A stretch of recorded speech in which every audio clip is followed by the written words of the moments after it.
Delhi Capitals IPL এর শিরোপা জেতেনি কখনো, কখনোই না। একবার কেবলমাত্র তারা ফাইনালে উঠতে পেরেছিল। আর গত ৩টা বছর তো লিগ পর্বেই বাদ হয়ে গিয়েছে। গতবার শেষ করেছে তারা ৬ নম্বরে থেকে। এইবার দিল্লি ক্যাপিটালসের নতুন ক্যাপ্টেন, নতুন কোচিং স্টাফ, দল যে পুরোপুরি নতুন সেইটা হয়তো বলা যাবে না, কেননা গতবারের দলের অনেক খুব গুরুত্বপূর্ণ ক্রিকেটারও রয়েছেন। তারপরও এইবার দিল্লি ক্যাপিটালস কি তাদের সেই হাহাকারটা ঘোচাতে পারবে? প্রথমবারের মতো আইপিএল এর শিরোপা জেতার মতো অবস্থায় এই দিল্লি ক্যাপিটালস রয়েছে কিনা, তাদের শক্তি দুর্বলতা, স্টার প্লেয়ারদের বিশ্লেষণ কি বলে, আমার প্রেডিকশনের সঙ্গে আপনি একটু মিলিয়ে নিতে পারেন। দিল্লি ক্যাপিটালস এবারে দলটা কেমন হলো সেখানটাতে আমার মনে হয় দুইটা বড় টকিং পয়েন্ট। একটা হচ্ছে গিয়ে ঋষভ পান্টকে তারা ধরে রাখতে পারেনি। পান্ট তো তারপরে আইপিএল এর সবচেয়ে দামি ক্রিকেটারই হয়ে গেলেন, 27 কোটি রুপি। এবং আরেকটা হচ্ছে হ্যারি ব্রুক, ইংল্যান্ডের ক্রিকেটারকে তারা নিয়েছিলেন, যিনি আইপিএল থেকে নিজের নাম প্রত্যাহার করেছেন, যেই কারণে তিনি 2 বছরের সাসপেনশনও পেয়ে গেছেন আইপিএল থেকে। সো এই হ্যারি ব্রুকের না থাকাটাও দল তাকে নিয়ে হচ্ছে গিয়ে তৈরি করা হয়েছিল, সেই ভাবনার জায়গাটা ছিল। এরকম একটা শূন্যতাটা পূরণ করা দিল্লি ক্যাপিটালসের জন্য আমি মনে করি একটা বড় চ্যালেঞ্জের ব্যাপার। গতবারের টিমের সাথে যদি আপনি চিন্তা করে দেখেন, এইখানে অক্ষর প্যাটেল, কুলদীপ যাদব, সঙ্গে তারা হচ্ছে গিয়ে অভিষেক পোরেল এবং ট্রিস্টান স্টাবস, এই চারজনকে তারা রিটেইন করেছিল।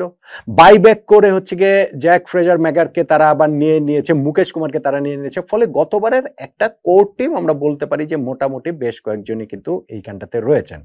তাদের ব্যাটিং এর ওই শুরুর দিকের জায়গাটাতে ফাফ দু প্লেসি, জ্যাক ফ্রেজার ম্যাগার, কেল রাহুল, অভিষেক পোরেল, তাদের কাকে খেলানো হবে ওপেনিং এ, কাদের 3 নম্বরে, কাকে 4 নম্বরে খেলানো হবে, সেটা অবশ্য একটা প্রশ্নের ব্যাপার, কারণ টপ অর্ডারটা তাদের ভীষণ রকম শক্তিশালী এবং টপ হেভি এই ব্যাটিং লাইন আপটা। মিডল অর্ডারের ওই জায়গাটাতে ট্রিস্টান স্টাবসকেই আসলে বড় দায়িত্বটা নিতে হবে, এবং তার চেয়ে বড় দায়িত্ব আমার কাছে মনে হয় যে অক্ষর প্যাটেল, তিনি যে ট্রু অলরাউন্ডার, সেইটা আমরা বিভিন্ন সময়ই দেখেছি। এইবারে যে ভারত চ্যাম্পিয়ন্স ট্রফি জিতলো সেইখানটা তো অক্ষর প্যাটেলের সেই অলরাউন্ডার রোলটা দেখেছি। এইবারের এই আইপিএলও দিল্লি ক্যাপিটালসের হয়ে সেই চ্যালেঞ্জের জায়গাটা তার থাকবে। সঙ্গে সামি রিজভিদের মতো কিছু ক্রিকেটার তো ব্যাটিং লাইন আপে রয়েছেনই। বোলিংয়ের ওইখানটাতে তাদের স্পিন অ্যাটাককে অক্ষর প্যাটেল এবং কুলদীপ যাদব দুইজন চ্যাম্পিয়ন বোলার রয়েছে স্পিনার হিসাবে, এবং পেস বোলিংটা তারা গতবার ভুগেছিল এবং এইখানটাতে এইবার তারা হেভিলি ইনভেস্ট করেছে এবং খুব ভালো মিচেল স্টার্কের মতো ক্রিকেটারকে তারা এইখানটাতে নিয়ে নিতে পেরেছে। সঙ্গে এখানে টি নটরাজন, মোহিত শর্মা, মুকেশ কুমার, এইরকম পেস বোলাররাও কিন্তু দিল্লি ক্যাপিটালসের এই টিমটার মধ্যে রয়েছেন। দিল্লি ক্যাপিটালসে এইবার ক্যাপ্টেন করা হয়েছে অক্ষর প্যাটেলকে। এটা টু সাম এক্সটেন্ট একটু সারপ্রাইজিং, যেটা ধারণা করা হয়েছিল যে কেএল রাহুলকে তারা দলে নিয়েছে এবং সেইখানটাতে তাকেই ক্যাপ্টেন করা হবে বলে ধারণা করা হচ্ছিল, কিন্তু তাকেও ক্যাপ্টেন্সি দেয়নি। ইনফ্যাক্ট ফাফ দু প্লেসিকেও তারা দেয়নি, ভীষণ অভিজ্ঞ ক্রিকেটার দু প্লেসিকে তারা ভাইস ক্যাপ্টেন করেছে এবং ক্যাপ্টেন্সির দায়িত্বটা সেই অক্ষর প্যাটেলের কাছেই কিন্তু রয়েছে। কোচিং স্টাফে বলছিলাম যে অনেক পরিবর্তন হয়েছে। হেমাং বাদানি এইবার এই দলটার হেড কোচ হয়েছেন। রিকি পন্টিং দিল্লি ক্যাপিটালসের কোচ ছিলেন, তাকে তিনি রিপ্লেস করেছেন। সঙ্গে কোচিং স্টাফের এইখানে মেন্টর হিসেবে কেভিন পিটারসনের মতো বিগ নেমও কিন্তু রয়েছে। তাদের এই কোচিং সেট আপটাতেও ওইখানটাতে অ্যাসিস্ট্যান্ট কোচ ম্যাথু মট কিংবা bowling coach Munaf Patel, coaching set আপটা আমরা বলতে পারি যে অনেকখানি পুরোপুরি বলতে গেলে প্রায় পাল্টে গিয়েছে। দিল্লি ক্যাপিটালসের সবচেয়ে দামি ক্রিকেটার এই বছর তাদের ক্যাপ্টেন অক্ষর প্যাটেল, যাকে 16,50,00,000 রুপি দিয়ে রিটেইন করেছে, এবং সেইটা তারা যখন নিলামে গিয়েছে এর চেয়ে বেশি দাম দিয়ে কোনো ক্রিকেটারকে তারা কেনেনি। সেকেন্ড দামি ক্রিকেটার যিনি কেএল রাহুল, তাকে 14 কোটি রুপিতে পেয়ে গিয়েছে। টু সাম এক্সটেন্ট এইটা একটুখানি মানে যারা নিলামে যারা উঠেছে তাদের দামের হিসাব যদি আপনি করেন, আপনি যদি হিসাব করেন এইখানটাতে ঋষভ পান্টের দাম, শ্রেয়াস আয়ারের দাম, ভেঙ্কটেশ আয়ারের দাম, সেই তুলনায় কেএল রাহুলকে 14 কোটি রুপিতে পেয়ে যাওয়াটা কিন্তু আসলে একটু কম দামেই তারা দিল্লি ক্যাপিটালস পেয়ে গেছে। কিন্তু তাদের সবচেয়ে দামি ক্রিকেটার ক্যাপ্টেন অক্ষর প্যাটেল।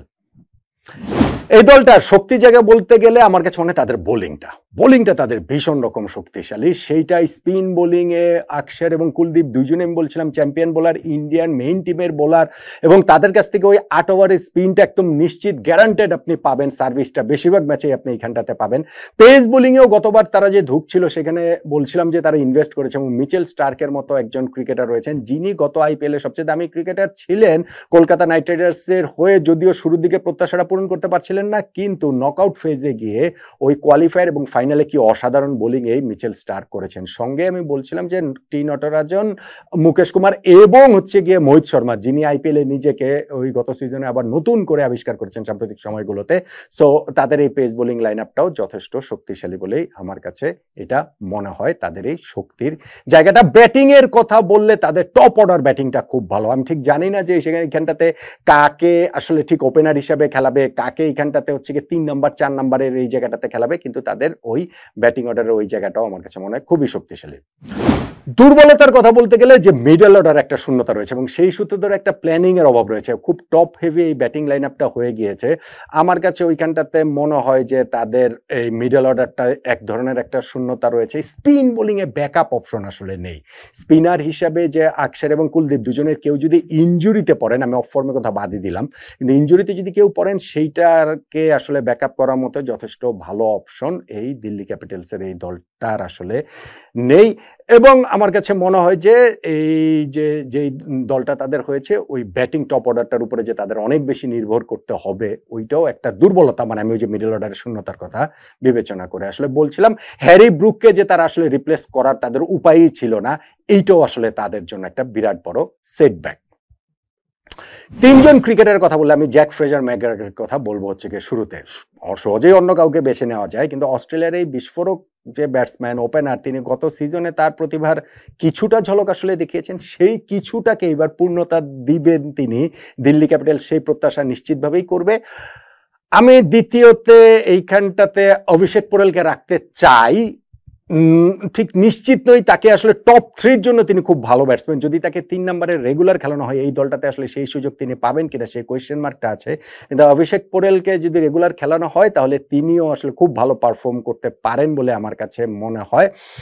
আর আমি নাম্বার 3 হিসেবে ধরেন হচ্ছে গিয়ে আমি মিচেল স্টার্ককেই রাখছি। আমি এটা খুব সহজেই ওই অক্ষর প্যাটেল কিংবা কেএল রাহুল কিংবা কুলদীপ যাদবের কথা বলতে পারতাম। তাদের কাছ থেকে তো সেই প্রত্যাশাটা থাকবে, কিন্তু মিচেল স্টার্কের এই পেস বোলিং লাইন আপটাকে আসলে লিড করা, বিগ ম্যাচে ক্রাঞ্চ মোমেন্টে হচ্ছে গিয়ে পারফর্ম করা, সেই জন্য মিচেল স্টার্কের দিকেও এই দলটা থাকবে। তাকেই আমার হচ্ছে গিয়ে ওই স্টার প্লেয়ার 3 জনের একজন বলে মনে হয়। তাহলে সবকিছু মিলে এবারে দিল্লি ক্যাপিটালসের যে দলটা হলো, শক্তি দুর্বলতা, স্টার প্লেয়ার, তাদের কোচ, ক্যাপ্টেন, দামি ক্রিকেটার সব নিয়ে আলোচনা করলাম। প্রেডিকশনটা আসলে কি, তারা কি প্রথমবারের মতো আইপিএল এ চ্যাম্পিয়ন হতে পারে? এই দলটা ভালো, যথেষ্ট ভালো। দলটার আসলে অনেক দূর যাওয়ার সামর্থ্য রয়েছে। গত 3টা সিজনে যে তারা লিগ স্টেজেই বাদ পড়ে গেছে, প্লে অফে তারা কোয়ালিফাই করতে পারেনি, আমার কাছে মনে হয় যে সেইটাই তাদের টার্গেট হওয়া উচিত। অন্ততপক্ষে প্রাথমিক টার্গেট, এটা তো আসলে সব দলেরই।